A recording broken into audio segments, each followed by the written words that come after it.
Hello मेरे भाई बहन, क्या हाल चाल है।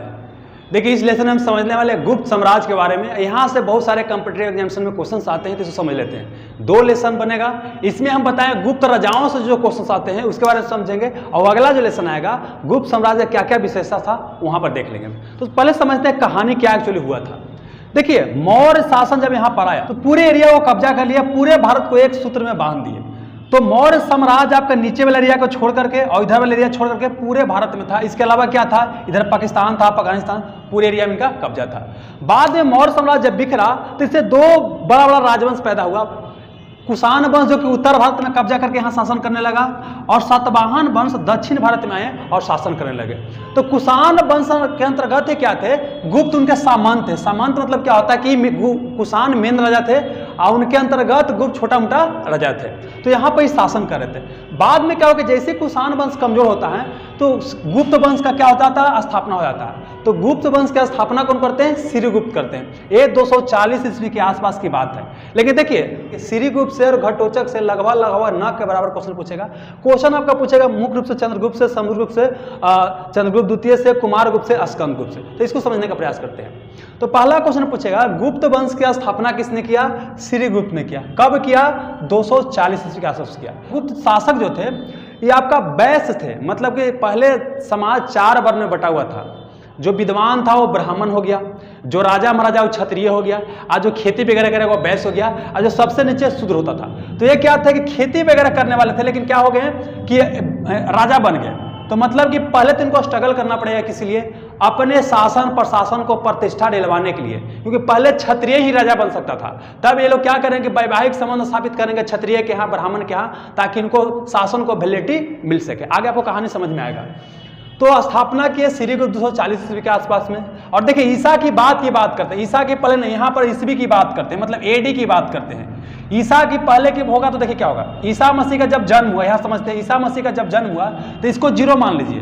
अब एडी की बात करेंगे, ईसा की बात करेंगे तो इधर जाएंगे, और ईसा के पहले की बात करेंगे तो इधर जाएंगे। तो हम ईसा की बात करते हैं, ईसा मसीह के जन्म की बात करते हैं। तो 240 में इनके बाद राजा बना घटोचक, जो कि ज्यादा इंपॉर्टेंट नहीं है। अब आते हैं घटोचक के बेटा चंद्रगुप्त प्रथम बाद में क्या हुआ, गद्दी पर बैठा। चंद्रगुप्त प्रथम को ही गुप्त वंश का वास्तविक संस्थापक बोला जाता है, क्योंकि देखिए यहां पर क्या हुआ, श्रीगुप्त जो राजा बना ना, तो स्वतंत्र राजा नहीं था, बल्कि किसी के अंडर में था। लेकिन जब चंद्रगुप्त प्रथम राजा बना तो इसने अपने साम्राज्य का क्या विस्तार किया और अपने आप की स्वतंत्रता की घोषणा कर दिया। तो बोल सकते हैं कि वास्तविक संस्थापक कौन हो गया, चंद्रगुप्त प्रथम। अब देखिए, चंद्रगुप्त प्रथम से जो क्वेश्चन आ गया यहाँ पर हम देख लेंगे, फिलहाल समझते हैं आगे। चंद्रगुप्त प्रथम के बाद गद्दी पर कौन बैठा, समुद्रगुप्त बैठा, इसका बेटा था, ठीक ना।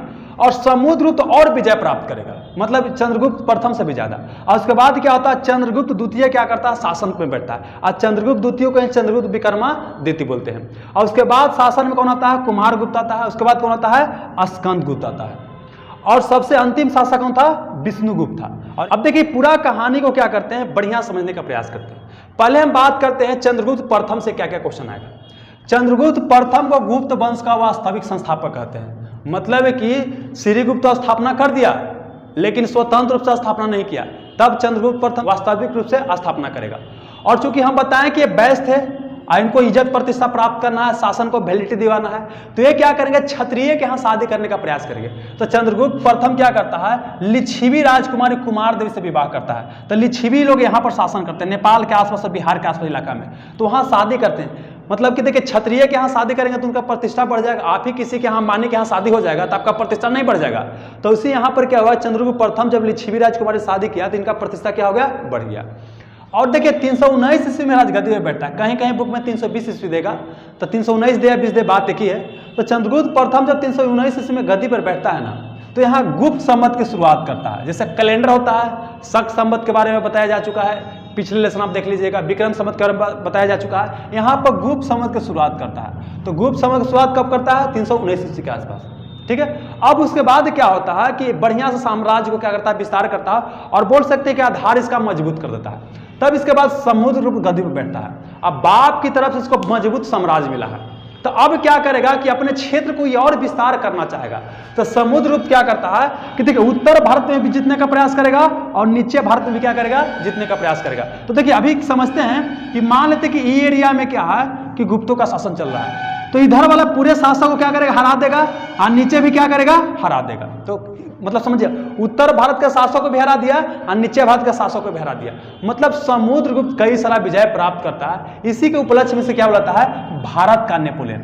जैसे यूरोप में कई सारा युद्ध को नेपोलियन ने जीता था, उस तरह से भारत में क्या किया, समुद्रगुप्त कई सारा युद्ध को जीतता है, इसलिए इसको बोलते हैं भारत का नेपोलियन। ये किसने कहा था, विसेंट स्मिथ ने कहा था। लेकिन समझिएगा, नेपोलियन अपना लास्ट युद्ध हार जाता है, लेकिन समुद्रगुप्त कभी भी युद्ध नहीं हारता है।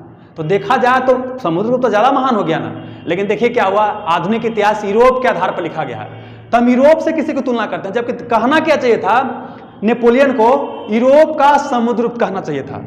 लेकिन चूंकि इतिहास क्या है, गलत तरीके से लिखा गया, तो हम क्या बोलते हैं, भारत का नेपोलियन। अब देखिए, समुद्रगुप्त जो भी विजय वगैरह प्राप्त किया ना, तो इलाहाबाद में क्या है कि प्रयाग प्रशस्ति अभिलेख की रचना किया गया है। इसका एक कवि था, दरबारी कवि, दरबार में रहता था, हरिसेन।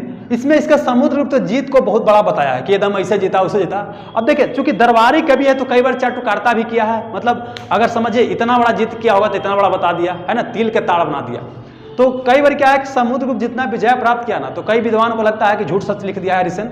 लेकिन जो भी है, पूछेगा कि हरिसेन कौन था, समुद्रगुप्त का दरबारी कवि था, और इसने प्रयाग प्रशस्ति अभिलेख, ऐसी को बोलते हैं इलाहाबाद प्रशस्ति अभिलेख की रचना किया।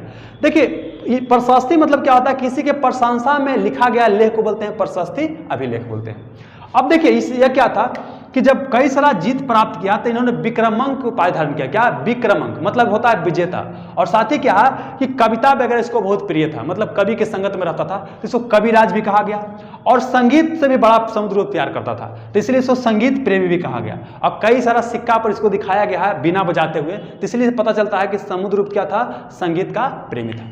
तो देखिए, चंद्रगुप्त प्रथम, उसके बाद कौन बैठा, समुद्रगुप्त, और उसके बाद चंद्रगुप्त द्वितीय। देखिए, चंद्रगुप्त प्रथम और चंद्रगुप्त द्वितीय के बीच में एक आता है, समुद्रगुप्त। तो याद रखिएगा, चंद्रगुप्त द्वितीय क्या करता है, विक्रमादित्य की उपाधि धारण करता है। ये भी क्या करता है कि विजय की नीति अपनाएगा और विवाह की नीति, मतलब कि अपने एरिया को बढ़ाने के लिए क्या करेगा, एक विजय प्राप्त करेगा। तो ये क्या करता है, गुजरात पर विजय प्राप्त करता है। यहाँ शक का शासन चलते रहता है, शक को हरा देता है, और ढेर सारा चांदी के सिक्का जारी करता है उस उपलक्ष्य में, ताकि व्यापार वगैरह क्या हो, बढ़ सके। ठीक है ना।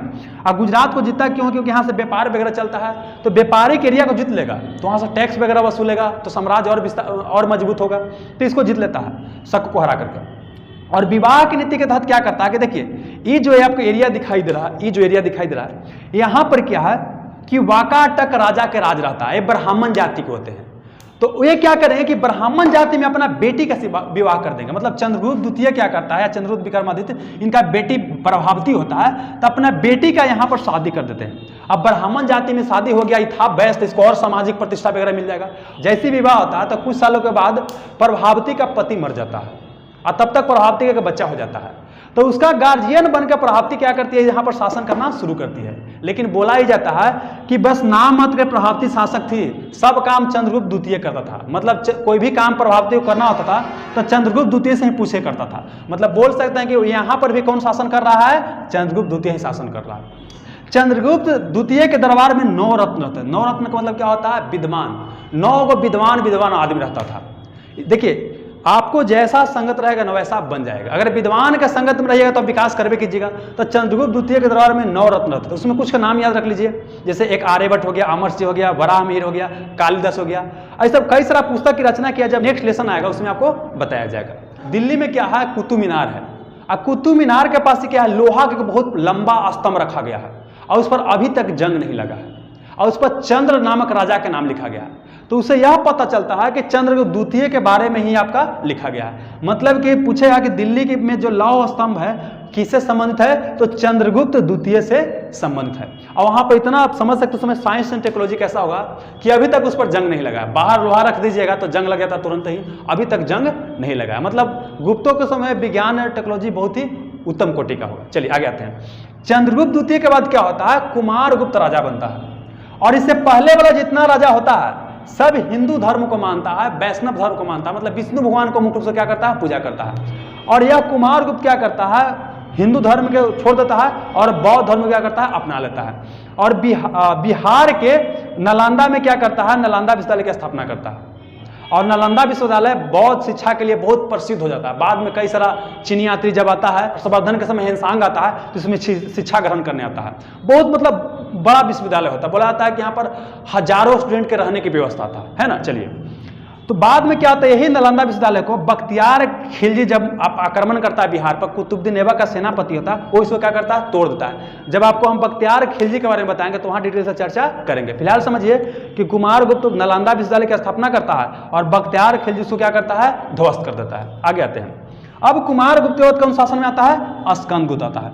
अब देखिए, जैसे स्कंदगुप्त शासन में आता है ना, भारत के बाहर से भी क्या होता है, आक्रमण होना शुरू हो जाता है। तो यहाँ पर क्या होता है, हून आक्रमण शुरू हो जाता है। मतलब मध्य एशिया से हून जाति आते हैं, इंडिया पर आक्रमण करना करते हैं, शुरू करते हैं।